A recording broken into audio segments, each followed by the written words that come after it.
अस्सलामुअलैकुम viewers, hope so you all are doing well. और आज मैं फिर एक अच्छी बात के साथ यहाँ आई हूँ। आज मैं आप लोगों से एक एक्सपेरिमेंट शेयर करूँगी जिसका मकसद ये है कि किस तरह से अननेसेसरी फेयर और स्ट्रेस हमारी फ़िज़िकल और मेंटल हेल्थ पर असर करता है, बेसिकली नेगेटिवली अफेक्ट करता है।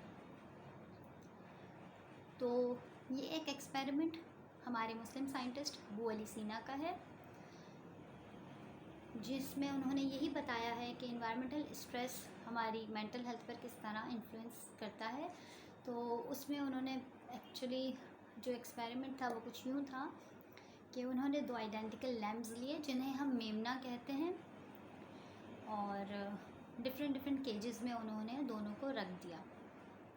उसके बाद उन्होंने थर्ड केज लिया और उसमें उन्होंने रख दिया भेड़िया, वोल। तो उसकी पोजीशन कुछ इस तरह से थी कि वो फर्स्ट वाले लैम्प को तो दिखाई दे रहा था, सेकंड वाले लैम्प को दिखाई नहीं दे रहा था।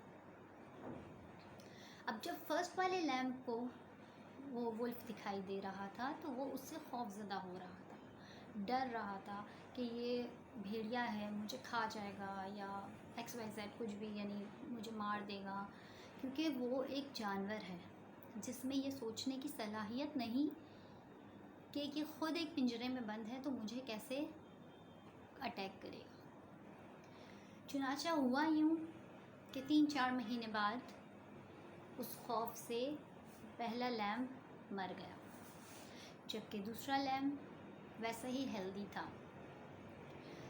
तो व्यूअर्स, ये एक्सपेरिमेंट हमें ये बात बताता है कि अननेसेसरी फेयर या स्ट्रेस अपने ऊपर तारी कर लेना और तो कुछ नहीं करेगा, सिर्फ हमें नुकसान पहुंचाएगा, और नुकसान भी फिज़िकली भी और मेंटली भी, दोनों तरीके से। जब हम बहुत ज़्यादा किसी चीज़ को सोचते रहेंगे, किसी प्रॉब्लम को सोचते रहेंगे, परेशान होते रहेंगे, परेशान कि ये कैसे हुआ, इससे कैसे करना चाहिए, बचना चाहिए, और क्यों हो गया। अब सोचते सोचते सोचते आप इतने एंजाइटी आपकी बढ़ जाएगी, आपका BP शूट हो सकता है, आपको हार्ट अटैक हो सकता है, आपको कोई मेंटल इलनेस हो सकती है, आप डिप्रेशन का शिकार हो सकते हैं। तो बेसिकली सिर्फ करोना ही नहीं, जिस तरह आज का दौर गुज़र रहा है और करोना से लोग परेशान हैं, करोना नहीं बल्कि हर वो हालात, हर वो मामलात जिनमें आप ज़्यादा स्ट्रेस लें, कोई भी प्रॉब्लम है उसको सॉल्व करने की कोशिश करें बजाय उसको सर पे सवार कर लेने के, अपने ऊपर तारी ना करें। क्योंकि करोना को भी लोगों ने, बहुत से लोगों ने तारी कर किया हुआ है अपने ऊपर कि अब हम जो है लॉक पर हाथ लगाएंगे तो हमें ट्रांसफ़र हो जाएगा, स्टेयर्स चढ़ रहे हैं तो रेलिंग को हाथ ना लगाएं।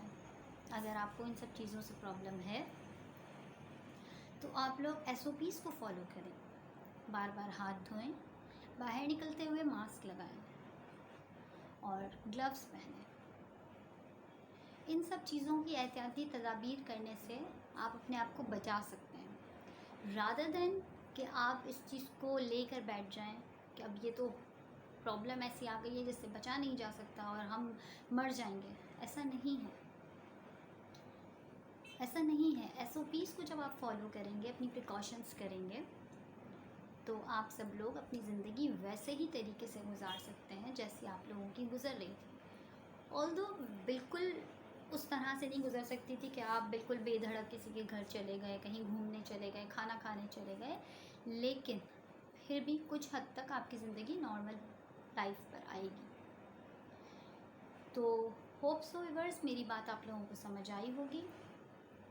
उम्मीद करती हूँ कि आप ज़रूर इस बात को अपने ऊपर एक्सपेरिमेंट करेंगे और परेशानियों से घबराएंगे नहीं, बल्कि उनका मुकाबला करेंगे। जिस तरह एक कबूतर बिल्ली को देखकर आंखें बंद कर लेता है और वो सोचता है कि अब तो प्रॉब्लम ख़त्म हो गई, लेकिन प्रॉब्लम बेसिकली ख़त्म नहीं हुई है।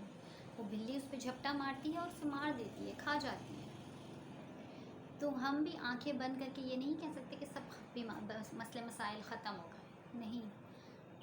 हमें आंखें खुली रखनी है और चीज़ों से मुकाबला करना है। उम्मीद करती हूँ मेरी ये वीडियो आप लोगों को पसंद आई होगी और मज़ीद आगे हम और अच्छी बातों के साथ मिलेंगे। अब तक के लिए इतना ही। आप मेरी वीडियो को शेयर करें, लाइक करें और कमेंट ज़रूर करें और मेरा चैनल सब्सक्राइब करें। ओके, अल्लाह हाफ़िज़।